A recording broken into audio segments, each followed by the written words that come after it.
உச்சநீதிமன்றத்தில் கையெழுத்து போடக்கூடாது என கூறி 5 கோடி ரூபாயை கொடுத்து அனுப்பி ஓபிஎஸ் தன்னிடம் பேரம் பேசியதாக குற்றம் சாட்டிய அதிமுகவை தலைவர் தமிழ்மகன் உசேன் பணத்தை எடுத்து செல்லுங்கள் என திருப்பி அனுப்பிவிட்டதாக கூறினார். இந்த ஓபிஎஸ் உச்சநீதிமன்றத்தில் நான் கையெழுத்து போடக்கூடாது என்பதற்காக 5 கோடி ரூபாய் என் வீட்டுக்கு கொடுத்து விட்டான். 5 கோடி என்ன கொடுத்து விட்டான்.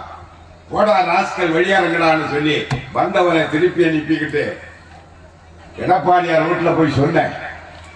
அண்ணன் நானும் கேள்விப்பட்டேன், நீங்க இனிமேல் வீட்டில் இருக்க வேண்டாம், நான் ஒரு இடம் ஏற்பாடு பண்றேன், அங்கே போய் இருங்கல்ல.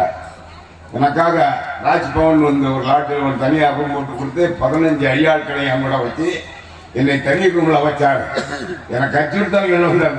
என் மொபைல்ல வந்தது, என் தலையெழுத்து போடுவேன், உயிரெழுத்து போடுவேன் என்று பல அறைகூறல்தான் வந்தது. அத்தனையும் தாங்கிக் கொண்டேன். பணத்திற்காகவோ அல்லது என்னுடைய உயிர் போகும் என்பதற்காகவோ இந்த இயக்கத்திலே வாழ்பவர் இந்த தமிழ் மகன் உசேன் அல்ல. என் மூச்சு, என் உயிர் இந்த இயக்கம், என் உயிர், என் மூச்சு எம்ஜிஆர், என்னுடைய உயிர், என்னுடைய மூச்சு புரட்சி தலைவர் எம்மா.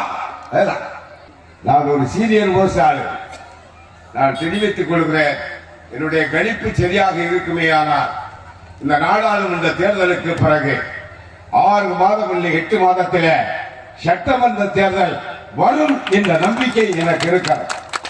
அந்த சட்டமன்ற தேர்தல் களத்திலும் என்னுடைய தொலைக்காட்சி நண்பர்களானாலும் சரி, காவல்துறை சார்ந்த நண்பர்களானாலும் சரி, என்னுடைய பத்திரிகையாளர்கள் ஆனாலும் சரி, வருகிற தேர்தல் களத்தில் இந்த நாட்டு மக்களால் மீண்டும் சேலத்து சிங்கம் நம்முடைய புரட்சி தமிழர் எடப்பாடியார் தமிழகத்துடைய முதல்வர் ஆவார். செய்திகளை உடனுக்குடனும் துல்லியமாகவும் தெரிந்து கொள்ள சப்ஸ்கிரைப் பண்ணுங்க.